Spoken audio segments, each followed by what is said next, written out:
सीरत नींद में सरताज के और भी करीब आ जाती है। सरताज उठने की कोशिश करता है पर सीरत अपनी बाजू उसके पेट के आसपास लपेट देती है और ऐसा करते हुए सीरत के होंठ सरताज की गर्दन पर हल्के से छू जाते हैं। सरताज कसकर अपनी आंखें बंद कर लेता है और उसके हाथों की मुट्ठियां कस जाती हैं। डोरबेल फिर बजती है पर सीरत सरताज को छोड़ ही नहीं रही थी। खाना लेकर आया डिलीवरी बॉय कुछ देर बेल बजा बजा कर वापस चला जाता है। सरताज सीरत की तरफ देखकर, मुझे कुंभकर्ण बोल रही थी और अपना पता नहीं इसको, न खुद खाना खाया न मुझे खाने दिया। अब क्या सारी रात ऐसे ही रहना पड़ेगा? इन सब बातों से बेखबर सीरत आराम से सरताज से चिपक कर सो रही थी। सरताज की नज़रें फिर सीरत के चेहरे पे चली जाती हैं। जल्दी उसे भी नींद आ जाती है और नींद में वो सीरत को बाहों में भरकर सो जाता है। कहाँ दोनों ने अलग अलग कमरों में सोना था और अब दोनों एक साथ सोफे पर ही सो गए थे। अगली सुबह सीरत की आंख खुलती है। जैसे ही वो आंखें खोलती है तो नजरें जाती है सीधी सरताज पर, जो उसके बेहद करीब था। खुद को सरताज के इतने करीब देखकर हैरानी से आंखें फैल जाती है उसकी। मन में, मैं यहाँ ऐसे कैसे सो गई? वो उठने की कोशिश करती है पर सरताज ने उसे मजबूती से बाहों में जकड़ रखा था। सीरत को रात का कुछ भी पता नहीं है। वो पास रखा कुशन उठाकर सरताज के मुंह पर जोर से मारती है। सरताज हड़बड़ा कर उठता है। सरताज की पकड़ ढीली हो जाती है। सीरत जल्दी से उसके पास से उठ जाती है। सरताज उसे देखकर, पागल हो गई है तू? ये कौन सा तरीका है जगाने का? सीरत भी गुस्से से, और ये कौन सा तरीका है सोने का? कैसे चिपक कर सो रहा था तू मेरे साथ? कुछ शर्म वरम है या नहीं? सरताज गुस्से से सोफे पर से उठते हुए, एक दूंगा ना उल्टे हाथ का खींच कर तो सारी अकल ठिकाने आ जाएगी तेरी। मैं तुझसे चिपक कर नहीं सो रहा था। तू सो गई थी रात को मेरे कंधे पर। एक तो मैंने तुझे अपने कंधे पर सोने दिया, ऊपर से मुझ पर ही चिल्ला रही है। सीरत, हाँ तो नींद में नहीं पता चला होगा, जगा नहीं सकता था तू? सरताज, देवी जी आप कुंभकर्ण बन चुकी थी, कितना जगाया पर नहीं, कोई होश नहीं था तुझे। तेरी वजह से भूखा ही सोना पड़ा मुझे। सीरत, क्यों? मैंने तेरे हाथ पकड़ रखे थे। सरताज, हाथ नहीं पकड़ रखे थे पर मुझे तो पकड़ रखा था ना। वो डिलीवरी बॉय बेचारा कितनी बेल बजाई उसने, पर नहीं, तूने मुझे अपने पास से उठने नहीं दिया, तो कहाँ से खाना खाता? सीरत, हाँ तो एक टाइम नहीं खाया तो आसमान नहीं टूट पड़ा? कितनी ओवर एक्टिंग कर रहा है। चल मुझे मेरा कमरा दिखा दे, तेरी ये बेकार सी बातें सुनने नहीं आई हूँ मैं यहाँ पर। सरताज हैरानी से उसकी तरफ देखते हुए, अपनी गलती नहीं मान सकती है ना तू? सीरत, चल ना, अब फालतू मत बोल। वो अपना बैग लेकर आगे बढ़ जाती है। सरताज भी अपना बैग लेकर पीछे पीछे चला जाता है। सरताज एक कमरे के सामने रुककर, ये मेरा कमरा है और ये इसके सामने वाला तेरा। दोनों ही अपने अपने कमरे में चले जाते हैं। सरताज तो सीधा बिस्तर पर गिर जाता है क्योंकि सोफे पर बैठे बैठे उसकी कमर अकड़ गई थी। सीरत अपने कमरे में जाकर सबसे पहले तो अपने कपड़े अलमारी में रखती है और बाकी का सामान भी सेट करती है। कुछ ही देर में अपने कमरे की सेटिंग करने के बाद सावन लेने के लिए चली जाती है। सरताज बिस्तर पर लेटा लेटा फिर से सो जाता है। कुछ देर बाद सीरत नहाकर बाहर आती है। उसने एक लूज सी टी शर्ट और साथ में कैपरी पहन रखी थी। वो कमरे से बाहर आती है तो नजरें जाती है सरताज के कमरे पर। वो सीधा उसके कमरे में चली जाती है। सरताज को सोता हुआ देखकर, अरे ये तो फिर से सो गया। फिर खुद से, रात को ठीक से सोया नहीं है ना मेरी वजह से। वो कमरे का दरवाज़ा बंद करके वापस बाहर चली जाती है। अब उसे भूख का एहसास हो रहा था। रात को भी खाना नहीं खाया था उसने। वो किचन में चली जाती है और एक एक सामान देखने लगती है मन में। अगर इस सरताज के बच्चे को पता चला कि मुझे खाना बनाना आता है तो पक्का मुझे ही रोज़ खाना बनाना पड़ेगा। पर भूख भी बहुत लगी है और जाहिर सी बात है उसे भी लगी होगी। एक काम करती हूँ, अभी कुछ बना लेती हूँ, बात की बात में देखेंगे। ये बोलकर वो चाय और साथ ही पराठे बनाने लगती है। कुछ ही देर में नाश्ता रेडी हो जाता है। सारा नाश्ता प्लेट में रख करके वो सरताज के कमरे में चली जाती है। सरताज अब भी सो रहा था। सीरत उसे देखकर, कुंभकर्ण कहेगा। इसके बाद वो उसे उठाने लगती है। सरताज, ओ सरताज के बच्चे उठ जा, कितना सोएगा, चल नाश्ता कर ले। वो नाश्ता एक तरफ रखते हुए बोलती है। सरताज की नींद हल्की हल्की सी खुलती है। ऊपर से नाश्ते की खुशबू से उसकी भूख उजागर हो गई थी। वो आंखें मसलते हुए, मैं फिर से सो गया था क्या? फिर उसकी तरफ नज़र नाश्ते में पड़ती है। वो चौंक कर सीरत की तरफ देखते हुए, ये कहाँ से आया? तूने बनाया? पर तुझे तो। सीरत, मैंने यूट्यूब पर देखकर बनाया और अब से सुबह का नाश्ता मैं बनाऊंगी और रात का खाना तू बनाएगा। चाहे जैसी मर्जी बना लो, वो तेरी प्रॉब्लम है। सरताज मन में, अगर इसे पता चल गया कि कुकिंग करना मेरा शौक है तो सुबह शाम सारा खाना मुझसे ही बनवाएगी। इससे अच्छा तो एक टाइम का खाना बनाने में ही फायदा है। वो बेचारी सी शक्ल बनाते हुए, हाँ ठीक है, मैं मैनेज कर लूँगा। इसके बाद वो दोनों नाश्ता करने लगते हैं। सरताज खाते वक्त, बहुत टेस्टी बना है, बस पराठे सही से सेके नहीं है तूने। चाय में थोड़ी चीनी जाता है। सीरत गुस्से से उसकी तरफ देखती है, फिर उसके हाथ से पराठे की प्लेट और चाय का कप छीनते हुए, इतना बुरा बना है तो क्यों खा रहा है? जैसा खाना है ना, खुद बना ले। ये बोलकर वो नाश्ता उठाकर बाहर चली जाती है। सरताज पीछे से, अरे सुन तो, मैं तो मजाक कर रहा था। वो उसके पीछे भागते हुए, अरे देना यार, बहुत भूख लगी है। वो उसके पास जाकर नाश्ते की प्लेट उसके हाथ से छीनते हुए बोलता है। सीरत अपनी कमर पर दोनों हाथ रखकर, क्या है ये सब? क्या बकवास कर रहा है तू अभी? सरताज सोफे पर पसरते हुए, सुबह से तेरी ये मीठी बाड़ी नहीं सुनी थी, कुछ कमी लग रही थी, अब तेरी डांट खाकर कुछ अच्छा लग रहा है। वो मुस्कुरा कर बोलता है। सीरत अपना चेहरा फेर कर मुस्कुराने लगती है और सरताज के पास जाकर सोफे पर बैठते हुए, वेरी फनी। सरताज, अब क्या करने का प्लान है? कहीं घूमने जाएगी? सीरत आराम से पसरते हुए, ना, मैं तो आज सारा दिन आराम करूँगी, कल कॉलेज भी तो जाना है। तू जहाँ जाना है जा। सरताज सोफे पर से उठते हुए, हाँ ये भी ठीक है, तेरी मर्जी, मैं तो चला घूमने। ये कहकर वो अपने कमरे में चला जाता है और सीरत भी अपने कमरे में चली जाती है। कुछ देर बाद सरताज तैयार होकर बाहर आता है और सीधा सीरत के कमरे में चला जाता है। सीरत कोई बुक पढ़ रही थी। सरताज उसके सामने जाकर, कैसा लग रहा हूँ मैं?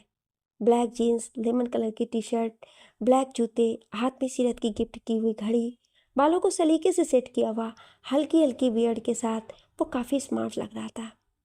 सीरत एक नज़र उस पर डालते हुए, तो घूमने जा रहा है, ना कि कोई लड़की देखने?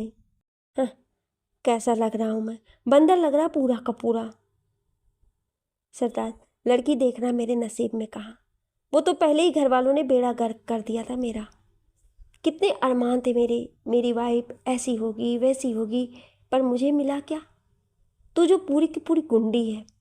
हम्म, मेरी सोच से बिल्कुल विपरीत। सीरत वैसे ही बिस्तर पर बैठे हुए, हो गया तेरा? तू शुक्र कर कि तेरी घर वालों की वजह से शादी हो गई, वरना तू तो, चल अब निकल यहाँ से, टाइम वेस्ट मत कर मेरा। ये बोलकर वो वापस अपनी आंखें बुक में लगा लेती है।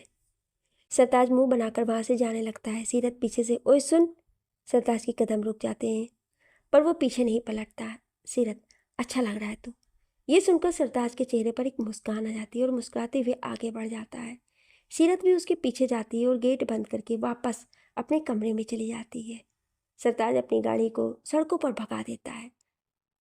वो आ तो गया था, पर सीरत के बिना उसको अच्छा नहीं लग रहा था। कहाँ तो वो ये सोच कर आया था कि सारा दिन आराम से घूमेगा और अब 2 घंटे में ही वो घर वापस जा रहा था। कुछ देर में वो घर पर पहुंच जाता है। गाड़ी की आवाज़ सुन सीरत दरवाज़ा खोलती है। सरताज अंदर आता है। सीरत दरवाज़ा बंद करते हुए, बड़ी जल्दी आ गया तो और ये तेरे हाथ में क्या है? सरताज, चाइनीज़ लाया हूँ तेरे लिए, तुझे पसंद है ना? सीरत उसके हाथ लेकर पॉलीथीन लेते हुए, बहुत, पर तुझे कैसे पता? सरताज, बस पता चल गया। दोनों साथ में बैठकर खाने लगते हैं। सीरत खाते हुए, तो इतनी जल्दी वापस आ गया क्यों? सरताज भी खाते हुए, अकेले घूमने में मज़ा ही नहीं आया, तू साथ में चलती तो बात ही कुछ और होती, और तेरे सर पर तो पढ़ाई का भूत सवार है ना। सीरत हंसते हुए, चल संडे को पक्का चलूंगी तेरे साथ। ऐसे ही दिन बीत जाता और रात होती है। रात का वक्त सीरत अपने कमरे में जाते हुए, देख, कल कॉलेज का पहला दिन है और मैं तेरी वजह से लेट नहीं होना चाहती, तो प्लीज़ तू तू टाइम पर उठ जाइयो। सरताज, वैसे तो मैं अलार्म लगाकर सोऊंगा, पर फिर भी तू एक बार मुझे जगा दियो। ये बोलकर दोनों अपने अपने कमरे में चले जाते हैं। दोनों को कमरा आमने सामने था। दोनों ही अपने कमरे का दरवाज़ा बंद नहीं करते हैं। दोनों ही बिस्तर पर जाकर लेट जाते हैं, पर दोनों को ही सुना सुना लग रहा था, कुछ खाली खाली सा लग रहा था। सीरत को नींद नहीं आ रही थी, या यूं कहे कि सरताज की कमी महसूस हो रही थी। वो उठकर पलंग के साथ टेक लगाकर बैठ जाती है। तभी सरताज अंदर आते हुए, क्या हुआ? नींद नहीं आ रही है? उसे देखकर सीरत बहुत खुश होती है। सरताज उसके पास आकर बिस्तर पर बैठ जाता है। मुझे भी नींद नहीं आ रही, तो सोचा थोड़ी देर तुझसे बात कर लूँ। सीरत, हाँ मुझे भी नींद नहीं आ रही है, नई जगह है ना, तो इसलिए। दोनों बातें करने लगते हैं और कुछ देर बाद दोनों को ही नींद आने लगती है। सरताज गुड नाइट बोलकर अपने कमरे में चला जाता है। सीरत भी आराम से सो जाती है। रात बीत जाती है और एक नया सवेरा होता है जिसमें दोनों की जिंदगी बदलने वाली थी। इस बात से दोनों ही अनजान थे। सीरत जल्दी उठकर पहले नाश्ता बना लेती है, फिर सरताज को उठाने के लिए उसके कमरे में जाती है। सरताज, जिसका अलार्म बजकर बंद भी हो गया था, पर उसे कोई होश नहीं था। सीरत उसे जगाते हुए, सरताज उठ जा जल्दी, नहीं तो तेरी वजह से मुझे भी देर हो जाएगी। सरताज उठकर बैठते हुए, खुद तो तू अभी तक तैयार नहीं हुई है, मुझे पहले ही जगा दिया। सीरत अपने कमरे की तरफ जाते हुए, मैं तैयार होने ही जा रही हूँ, तू जल्दी कर। सरताज तैयार होकर बाहर आ गया और सीरत अभी तक नहीं आई थी। सरताज बाहर आकर डाइनिंग टेबल पर बैठते हुए, लो, महारानी खुद अभी तक आई नहीं है, मुझे पहले ही रेडी करवा दिया।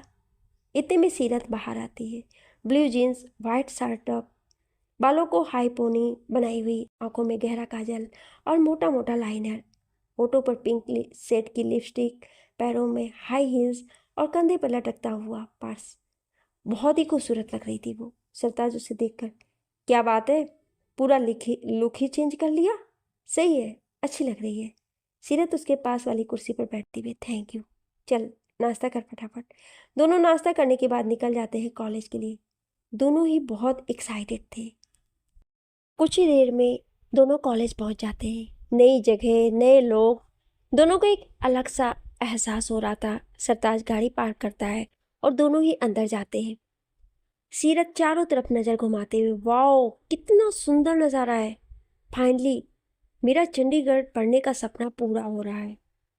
सीरत कितनी खुश है कि उसके चेहरे से पता चल रहा था। सरताज तो बस उसके चेहरे पर खुशी देखकर खुश था। वो उसकी तरफ देखकर मुस्कुरा कर देखता है।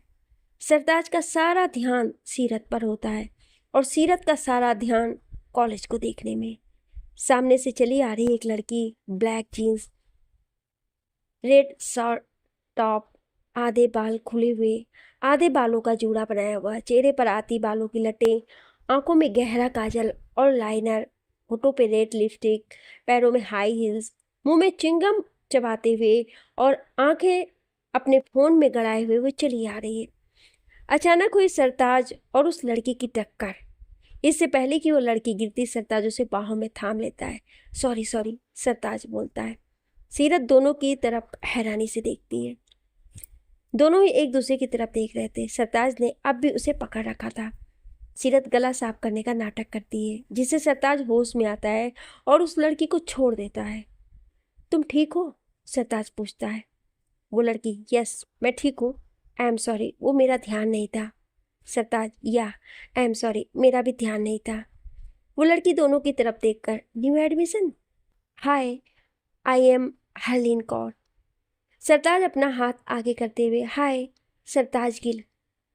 सीरत भी उससे हाथ मिलाते हुए, hi Seerat Bajwa, nice to meet you.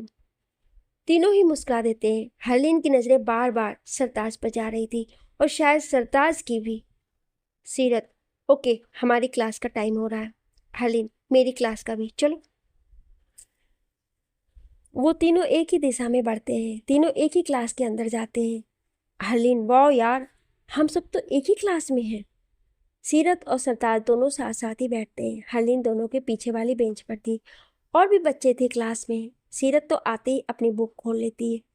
सरताज उसकी तरफ देखकर, कितनी बड़ी किताबी कीड़ा है तू। सीरत उसके गुस्से से देखते हुए, और तू उतना ही बड़ा निकम्मा। हरलीन दोनों की बात सुन रही थी और उसे हंसी आ जाती है। सीरत और सरताज दोनों ही एक साथ पीछे मुड़कर देखते हैं। सीरत को भी हंसी आ जाती है। दोनों की हंसी से सरताज चिढ़ते हुए, कुछ ज़्यादा ही हंसी नहीं आ रही तुम दोनों को? और सीरत की बच्ची, तू, तुझे मैं निकम्मा लगता हूँ? सीरत, लगने की क्या बात है, वो तो तू है ही है। दादाजी भी तुझे निकम्मा ही बुलाते हैं। सरताज गुस्से से, सीरत की बच्ची रुक, तुझे तो मैं। हरलीन बीच में ही, रिलैक्स रिलैक्स, तुम दोनों तो बच्चों की तरह झगड़ते हो, बचपन के दोस्त हो। सीरत और सरताज हैरानी से एक साथ, दोस्त? बचपन के? नेवर। सीरत हरलीन से, दोस्ती का तो पता नहीं, पर हम दुश्मन जरूर बचपन से हैं। हरलीन को कुछ समझ नहीं आता है। सरताज, हाँ, और बस तू दुश्मनी ही निभाइयो अपनी, कभी ढंग से बात नहीं कर सकती ना तू। पता नहीं मैंने तेरे साथ ही एडमिशन क्यों लिया, सेम कॉलेज से, ऊपर से क्लास भी सेम, और बैठा भी मैं तेरे साथ हूँ। हरलीन तो बस एक तक सरताज को बोलते हुए देख रही थी। वो एकदम से बोलती, अगर इतनी प्रॉब्लम है तुम्हें तो तुम मेरे पास आ जाओ ना। सीरत कुछ रिएक्ट नहीं करती। सरताज उसे घूरता हुआ हरलीन के पास जाकर बैठ जाता है। सीरत वापस अपनी आंखें बुक में लगा लेती है, मन में कितनी ओवर एक्टिंग करता है, हैं? अगर घर पर होता ना तो मुंह तोड़ देती इसका। हरलीन और सरताज बातें करने लगते हैं। जल्दी ही दोनों की दोस्ती हो जाती है। इतने में एक लड़का आकर सरताज से, एक्सक्यूज मी, ये मेरी सीट है। सरताज उसकी तरफ देखता है, हरलीन भी देखती है और सीरत भी चेहरा घुमाकर देखती है। 6 फीट कद, कसा हुआ शरीर, ब्लैक शर्ट और ब्लैक ही जीन्स, स्पोर्ट्स शूज, हाथ में घड़ी, हवा से उड़ते उसके रेशमी बाल जो कि माथे पर भी आ रहे थे, जिसमें उसका गेहुआ रंग निखर कर आ रहा था। हरलीन, हे राजवीर, इन दोनों से मिलो, ये न्यू एडमिशन है। सरताज अपना हाथ आगे करते हुए सरताज गिल, राजवीर अपना हाथ आगे करते हुए राजवीर सिंह, हरलीन सीरत की तरफ इशारा करके, और ये है सीरत वाजवा। राजवीर और सीरत एक दूसरे से हेलो। हरलीन, राजवीर तू ना सीरत के पास बैठ जा, वरना ये दोनों फिर झगड़ा करने लगेंगे। राजवीर मन ही मन मुंह बनाकर सीरत के पास बैठ जाता है। उसको हरलीन का सरताज के साथ बैठना बिल्कुल पसंद नहीं था, क्योंकि वो उसे बहुत पसंद करता था, लेकिन इस बात का पता हरलीन को नहीं था। राजवीर और सीरत दोनों ही अपनी अपनी किताबों में लग जाते हैं। हरलीन दोनों को देखकर, ये दोनों ही एक जैसे हैं, किताबी कीड़े। सरताज उसकी तरफ देखकर, वैसे तुम्हें क्या क्या पसंद है? हरलीन उसकी तरफ देखकर, मुझे तो घूमना फिरना, मूवी देखना, जाना, बस मौज मस्ती करना, लेट नाइट पार्टी करना, ये पढ़ाई वढ़ाई अपने बस की बात नहीं। सरताज हंसते हुए, तुम तो बिल्कुल मेरी जैसी हो यार। हरलीन उसकी तरफ देखकर, फिर तो हम दोनों की खूब बनेगी। आगे बैठे राजवीर का सारा ध्यान दोनों की बातों पर ही था। मनी मन वो बुरी तरह जल रहा था। उसकी नज़र सीरत पर पड़ती है, जो कुछ परेशान लग रही थी। वो उससे बोलता है, hey what happen, any problem? Seerat भी उसकी तरफ देखती है। दोनों ने शायद ढंग से अब देखा था एक दूसरे को। वो अपनी बुक उसकी तरफ सरकाते हुए, वो यहाँ से मुझे समझ नहीं आ रहा है। राजवीर, लाओ मैं देखता हूँ। कुछ ही देर में राजवीर सीरत को सब समझा देता है। सीरत मुस्कुराकर, थैंक यू, मैं कब से ट्राई कर रही थी, हो ही नहीं रहा था। जल्दी ही दोनों की दोस्ती हो जाती है। कुछ ही देर में टीचर आते हैं और अपनी क्लास लेने के बाद चले जाते हैं। इस वक्त चारों कैंटीन में थे। उनके साथ और भी दोस्त थे। सबसे बड़ी बात, सीरत और सरताज ने अपने रिश्ते की सच्चाई किसी से छुपाई नहीं थी। उन्होंने सबको बता दिया था। घर वालों ने उनकी जबरदस्ती शादी करवा दी है, लेकिन वो केवल दोस्त है, इससे ज्यादा कुछ नहीं। हरलीन हैरानी से, व्हाट, तुम दोनों के घर वालों ने अपनी दुश्मनी खत्म करने के लिए तुम दोनों की शादी करवा दी, वो भी तुम्हारी मर्जी के बिना? सीरत, हाँ, पर हम दोनों ही इस शादी को नहीं मानते। हम बस दोस्त हैं। सता, और नहीं तो क्या, इस शादी वाले नाटक से बचने के लिए ही तो हम दोनों यहाँ पर आए हैं। राजवीर, हाँ, इंटरेस्टिंग कहानी है तुम दोनों की। हरलीन बार बार सरताज को देख रही थी और राजवीर हरलीन को। सरताज भी हरलीन के साथ काफी घुल मिल गया था, जो राजवीर को जरा भी पसंद नहीं आ रहा था। हरलीन एकदम से सरताज से, क्या तुमने किसी से कभी प्यार किया? उसके सवाल पर सब चौंक जाते हैं, पर सीरत को हंसी आ जाती है। वो हंसते हुए, प्यार और ये कभी नहीं, वो तो इसके घर वालों ने इसकी शादी करवा दी, वरना ये तो पूरी जिंदगी कुंवारा ही रहता। ये बोलकर वो फिर से हंसने लगती है। राजवीर और हरलीन को भी हंसी आ जाती है। सरताज सीरत को घूरते हुए, तो कुछ ज्यादा नहीं बोल रही? तेरे भी घर वालों ने मेहरबानी कर दी है तुझ पर, वरना जितनी तू नकचड़ी है ना, कोई देखना भी पसंद नहीं करता तुझे। दोनों बच्चों की तरह झगड़ने लगते हैं। ये देखकर हरलीन और राजवीर अपना सर पकड़ लेते हैं। राजवीर दोनों को चुप करवाते हुए, अरे कमान यार, तुम दोनों तो पूरे के पूरे हस्बैंड वाइफ की तरह झगड़ रहे हो। ये सुनते ही दोनों चुप हो जाते हैं और गुस्से से चेहरा फेर लेते हैं। हरलीन को राजवीर की बात अच्छी नहीं लगती है। वो मुंह बनाते हुए, अरे क्या तुम हस्बैंड वाइफ की बात कर रहे हो? ये दोनों बस दोस्त हैं, है ना सरताज? सरताज गुस्से से सीरत की तरफ देखते हुए, मुझे तो दोस्ती भी टूटती हुई नजर आ रही है। सीरत भी गुस्से से उसकी तरफ देखती है। हलीन बात चेंज करते हुए, हमें पता लग गया है कि तुम दोनों को ही किसी से प्यार नहीं हुआ है और तुम दोनों ही इस शादी को नहीं मानते हो। पर सोचो कि अगर तुम दोनों को किसी और से प्यार हो जाए तो तुम क्या करोगे? सरताज मुंह बनाकर, इसे तो कोई गधा ही प्यार करेगा। सीरत, हाँ हाँ, बोल तो ऐसे रहा है जैसे तेरे पीछे लड़कियों की लाइन लगी हुई है। हलीन खींचते हुए, स्टॉप इट गाइस, कभी तो ढंग से जवाब दो। राजवीर भी खींचते हुए, तो तुझे क्या करना है जानकर? ये उनकी लाइफ है। हलीन उसकी तरफ कोई ध्यान ना देते हुए, बताओ ना सरताज, मान लो तुम्हें किसी और से प्यार हो गया तो फिर तुम क्या करोगे? और सीरत तुम क्या करोगी? सरताज और सीरत एक दूसरे की तरफ देखते हैं। सीरत, अगर ऐसा हुआ तो मैं खुशी खुशी दोनों के बीच से हट जाऊंगी, क्योंकि फिर तो इसी में सबकी भलाई है। सरताज भी उसकी तरफ देखते हुए, सबको अपनी जिंदगी जीने का पूरा हक है। अगर सीरत भी आगे चलकर किसी और के साथ खुशी से महसूस करती है तो मैं भी खुशी खुशी दोनों के बीच से हट जाऊंगा, और ये सरताज गिल का वादा है। सीरत, और सीरत वाजवा का भी, क्योंकि अगर हम दोनों ज़्यादा टाइम साथ रहे तो पक्का एक दूसरे का खून कर देंगे। ये सुनकर सभी हंस पड़ते हैं। सीरत वहाँ से उठते हुए, अच्छा चल मैं लाइब्रेरी जा रही हूँ। फिर राजवीर की तरफ देखकर, तुम मेरे साथ चलोगे? मुझे कुछ बुक्स देखनी है। तो राजवीर एक नज़र हलीन और सरताज की तरफ देखता है, जो कि अपनी बातों में लगे हुए थे। वो कुर्सी से खड़े हुए थे। हाँ चलो ना। वो दोनों लाइब्रेरी चले जाते हैं और सरताज और हलीन वहीं कैंटीन में रहते हैं। ऐसे ही कॉलेज टाइम ख़त्म हो जाता है। सब अपने अपने घर के लिए निकलते हैं। सारा टाइम हरलीन और सरताज साथ में रहते हैं।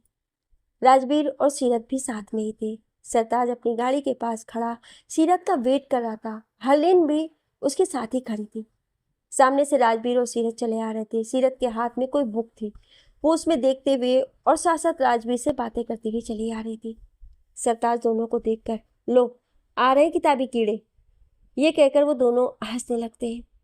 अचानक से सरताज की नज़र पड़ती है एक तेज रफ्तार गाड़ी पर, जो कि सीरत की तरफ ही बढ़ रही थी, जिसका सीरत को कोई अंदाजा नहीं था।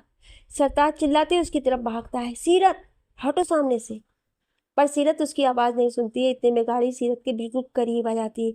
एकदम से सरताज आकर सीरत को बाजू से पकड़कर अपनी तरफ खींच लेता है और वो गाड़ी फुल स्पीड में पास से गुजर जाती है। ये सब इतनी जल्दी होता है कि सीरत को कुछ समझ नहीं आता है। हलीन भी हाँफते हुए उनके पास पहुंचती है।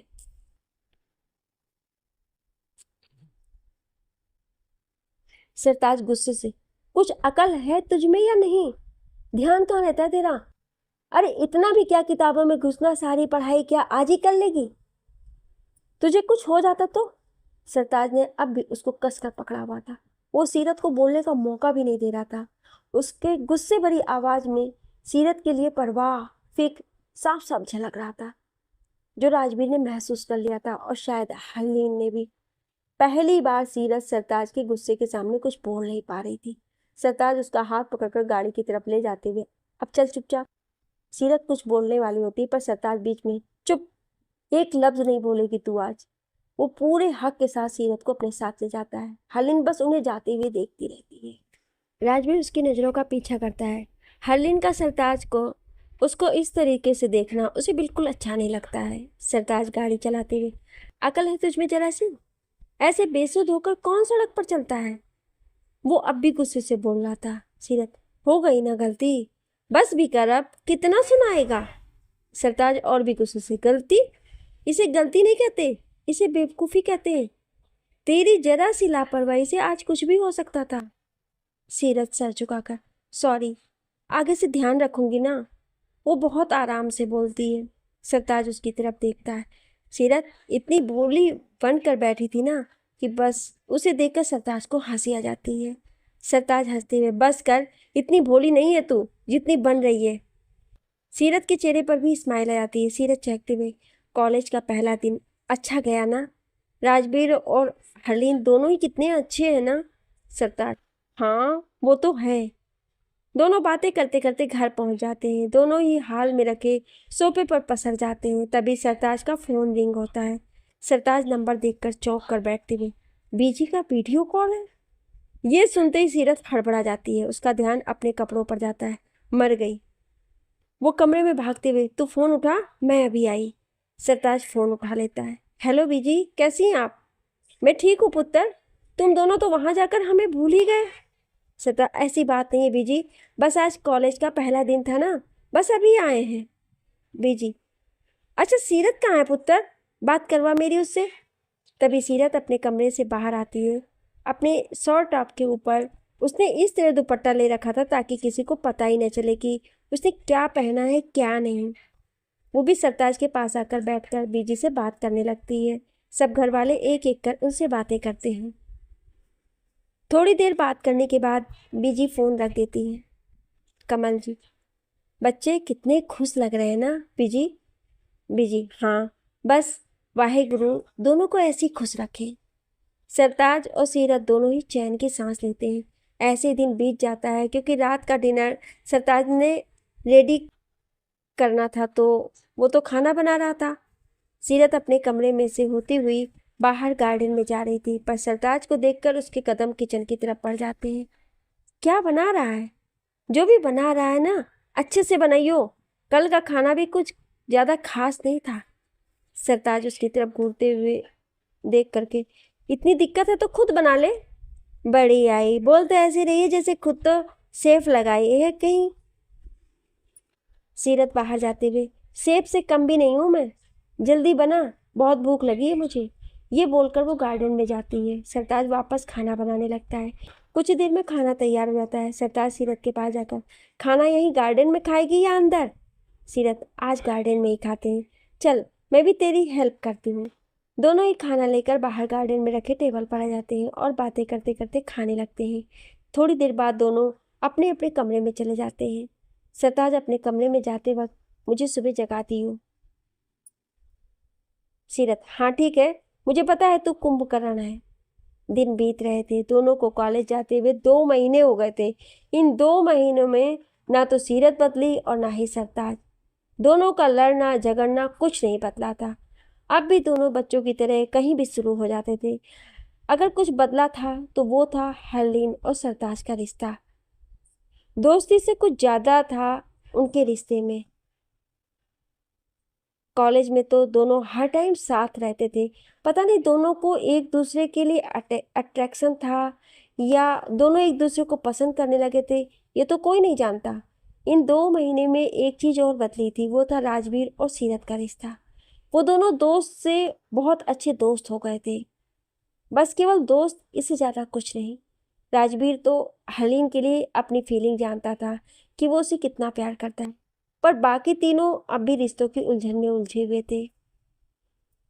इन सब में एक बात और हुई थी कि सीरत और सरताज चाहे कितना भी झगड़ते रहे, रात को दोनों खाना एक साथ खाते थे और सोने से पहले सरताज रोज सीरत के कमरे में जाता था। दोनों बातें करते थे, चाहे झगड़ा करे, पर दोनों का ही टाइम फिक्स था।